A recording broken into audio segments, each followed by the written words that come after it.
আকাশবাণী খবর পড়ছি অর্ক সেন। প্রথমে বিশেষ বিশেষ খবর। প্রধানমন্ত্রী নরেন্দ্র মোদী বলেছেন, কেন্দ্রীয় সরকারের একাধিক নীতিগত সংস্কার জাহাজ নির্মাণ ক্ষেত্রে দেশে নতুন দৃষ্টিভঙ্গির সূচনা করেছে। দেশীয় প্রযুক্তিতে নির্মিত 3টি যুদ্ধজাহাজ নৌবাহিনীতে অন্তর্ভুক্ত করেছেন প্রধানমন্ত্রী। আন্তর্জাতিক যোগ দিবসকে বিশ্বজনীন উৎসবে পরিণত করার জন্য সারা পৃথিবীর মানুষের প্রতি কৃতজ্ঞতা প্রকাশ প্রধানমন্ত্রীর। ব্রিক্স গোষ্ঠীভুক্ত দেশগুলির জাতীয় নিরাপত্তা উপদেষ্টাদের দুদিনের বৈঠক আজ নতুন দিল্লিতে শুরু হচ্ছে। পশ্চিমবঙ্গে নতুন বিজেপি সরকারের আজ প্রথম বাজেট পেশ। তামিলনাড়ুর পেরিয়াপালায়ামে সামুদ্রিক খাদ্যপণ্য রপ্তানিকারক সংস্থায় অ্যামোনিয়া গ্যাস লিকে 7 শ্রমিকের মৃত্যু। বিশ্বকাপ ফুটবলে আজ নিউজিল্যান্ড মিশরের মুখোমুখি। উরুগুয়ে কাবু ভার্দের খেলা 2-2, গোলশূন্য বেলজিয়াম ইরান। সৌদি আরবকে 4-0 হারালো স্পেন। আসছি বিস্তারিত খবরে। প্রধানমন্ত্রী নরেন্দ্র মোদী বলেছেন, জাহাজ নির্মাণ ক্ষেত্রে দেশে একটি নতুন দৃষ্টিভঙ্গির সূচনা হয়েছে। পশ্চিমবঙ্গের কলকাতায় ভারতীয় নৌবাহিনীর নিজস্ব প্রযুক্তিতে নির্মিত 3টি প্ল্যাটফর্ম আইএনএস দোনাগিরি, সংশোধক এবং অগ্রয় নৌবাহিনীতে অন্তর্ভুক্ত করার সময় তিনি গতকাল কথা বলেন। নৌবাহিনীর ওয়ারশিপ ডিজাইন ব্যুরোর নকশায় এবং Garden Reach shipbuilders and ইঞ্জিনিয়ার্সের তত্ত্বাবধানে নির্মিত এই জাহাজগুলির লক্ষ্য হল যুদ্ধকালীন অভিযান, হাইড্রোগ্রাফিক সার্ভে এবং সাবমেরিন বিরোধী যুদ্ধের ক্ষমতা বাড়ানো। অনুষ্ঠানে প্রধানমন্ত্রী বলেন, সাম্প্রতিক বছরগুলিতে কেন্দ্রীয় সরকার নীতিগত ক্ষেত্রে বহু সংস্কারমূলক পদক্ষেপ গ্রহণ করেছে। দেশে জাহাজ নির্মাণের ক্ষমতা বৃদ্ধির লক্ষ্যে বিশেষ পদক্ষেপ নেওয়া হয়েছে বলেও তিনি উল্লেখ করেন। भारत अपने पूरे मैरीटाइम इकोसिस्टम को सशक्त बना रहा है, इसलिए भारत अपने बंदरगाहों का आधुनिकीकरण कर रहा है, नई क्षमता तैयार कर रहा है, नई कनेक्टिविटी बना रहा है, नदी जल मार्गों का विस्तार कर रहा है, मल्टी मॉडल लॉजिस्टिक नेटवर्क विकसित कर रहा है। सागरमाला जैसे अभियान इसी व्यापक सोच का हिस्सा है। প্রতিরক্ষামন্ত্রী রাজনাথ সিং নৌবাহিনীতে এই 3টি জাহাজের অন্তর্ভুক্তি ভারতের সামুদ্রিক সক্ষমতা বৃদ্ধির ক্ষেত্রে একটি অত্যন্ত গুরুত্বপূর্ণ মাইলফলক বলে উল্লেখ করেন।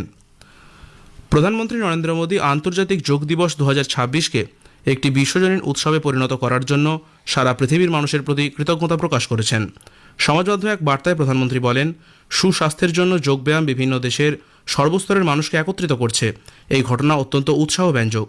এই দিনটি ভবিষ্যতে আরও বেশি মানুষকে তাদের দৈনন্দিন জীবনে যোগব্যায়ামকে অন্তর্ভুক্ত করতে অনুপ্রাণিত করবে বলে আশা প্রকাশ করেন তিনি। উল্লেখ্য, গতকাল দেশ বিদেশের বিভিন্ন জায়গায় বিপুল উৎসাহে উদ্দীপনার মধ্য দিয়ে উদযাপিত হয় দ্বাদশ আন্তর্জাতিক যোগ দিবস। দেশের মূল অনুষ্ঠানটি হয় কলকাতার রেড রোডে। নেতৃত্ব দেন প্রধানমন্ত্রী নরেন্দ্র মোদী। ভারত ছাড়াও বাংলাদেশ, নেপাল, মার্কিন যুক্তরাষ্ট্র, সংযুক্ত আরব আমিরশাহী প্রভৃতি দেশে ভারতীয় দূতাবাস এবং স্থানীয় বিভিন্ন সংগঠন আন্তর্জাতিক যোগ দিবস পালনের আয়োজন করে। রাষ্ট্রপতি দ্রৌপদী মুর্মু আজ মধ্যপ্রদেশের শিবপুর জেলায় অবস্থিত কুনো জাতীয় উদ্যান পরিদর্শন করবেন। সকাল 8টা পর্যন্ত তিনি এই উদ্যানে সাফারি করবেন এবং চিতা পুনর্বাসন প্রকল্পের অগ্রগতি পর্যালোচনা করবেন। এছাড়া তিনি সাহারিয়া উপজাতির প্রতিনিধি এবং স্থানীয় বন বিভাগের কর্মী ও পর্যটক গাইডদের সঙ্গে মতবিনিময় করবেন।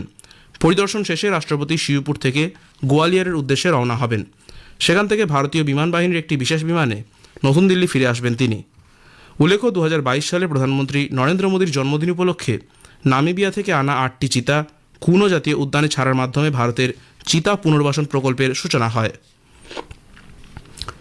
নতুন দিল্লিতে ব্রিক্স গোষ্ঠীভুক্ত দেশগুলির জাতীয় নিরাপত্তা উপদেষ্টাদের দুদিনের বৈঠক আজ শুরু হচ্ছে।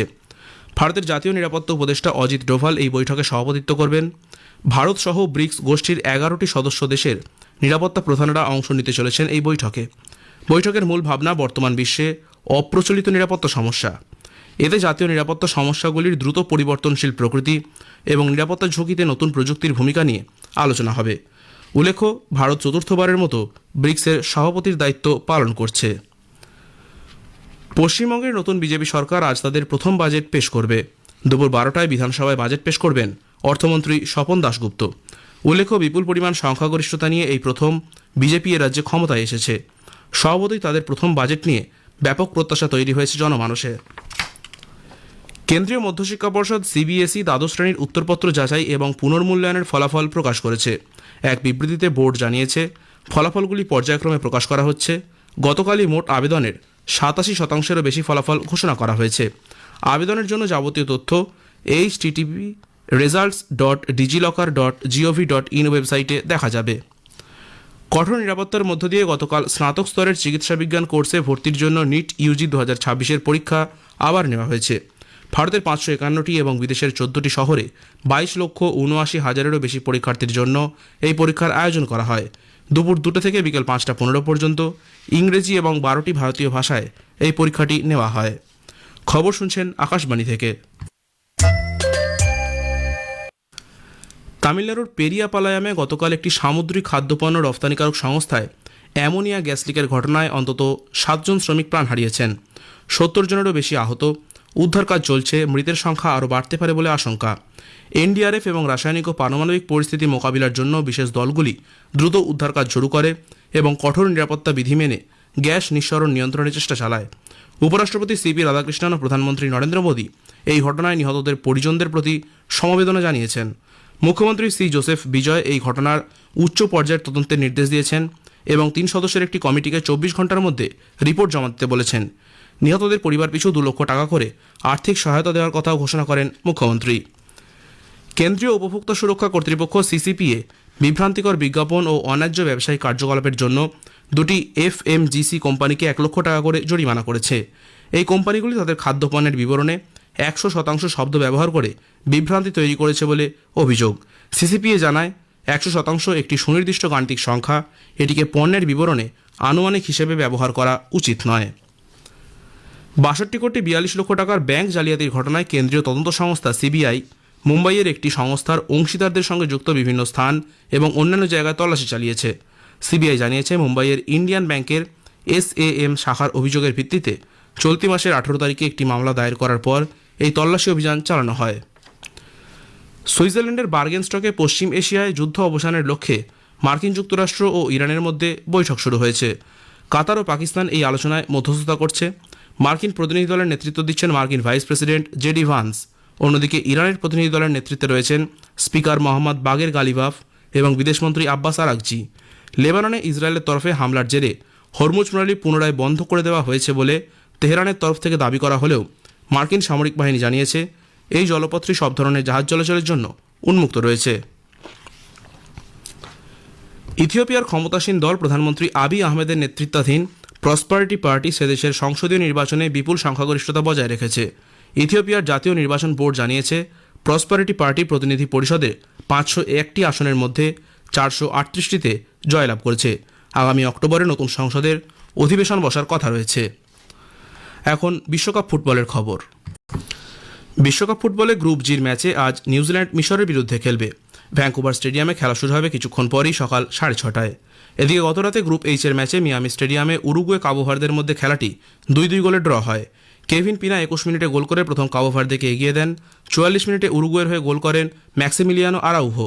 প্রথমার্ধের সংযুক্ত সময়ে অগাস্টিন ক্যানোবিও আবার গোল করে উরুগুয়েকে এগিয়ে দেন। কাবো ভার্দের হেলিও ভারেলা 61 মিনিটে গোল শোধ করেন। গ্রুপ জির ম্যাচে লস অ্যাঞ্জেলস স্টেডিয়ামে বেলজিয়াম ইরানের মধ্যে খেলাটি গোলশূন্য ড্র হয়। গ্রুপ এইচের খেলায় স্পেন সৌদি আরবকে 4-0 গোলে হারিয়ে দিয়েছে। ম্যাচের 10 মিনিটে স্পেনের হয়ে প্রথম গোল করেন লামিন ইয়ামাল। 21-24 মিনিটে জোড়া গোল করেন মিকেল ওয়াজারবাল। 49 মিনিটে ইরানের হাসান আল তাম্বাক্তি একটি আত্মঘাতী গোল করেন। মহিলাদের FIH নেশনস কাপ হকিতে ভারত নিউজিল্যান্ডকে 2-0 গোলে হারিয়ে চ্যাম্পিয়ন হয়েছে। ভারতের হয়ে গোল করেছেন নবনীত কাউর ও সুনেলিতা টোপ্পো। প্রধানমন্ত্রী নরেন্দ্র মোদী ভারতীয় মহিলাদের এই জয়ের জন্য অভিনন্দন জানিয়েছেন। চীনের শাওক্সিংয়ে অনুষ্ঠিত দ্বিতীয় এশিয়ান রিলে চ্যাম্পিয়নশিপের শেষ দিনে ভারতের মহিলাদের 4x100 মিটার রিলে দল সোনা জিতেছে। দলটি 43.85 সেকেন্ড সময় নিয়েছে।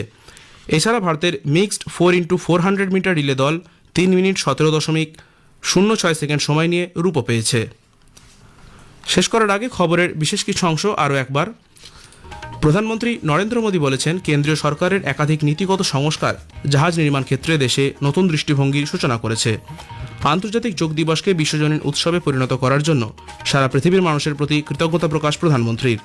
পশ্চিমবঙ্গে নতুন বিজেপি সরকারের আজ প্রথম বাজেট পেশ। খবর শেষ হলো।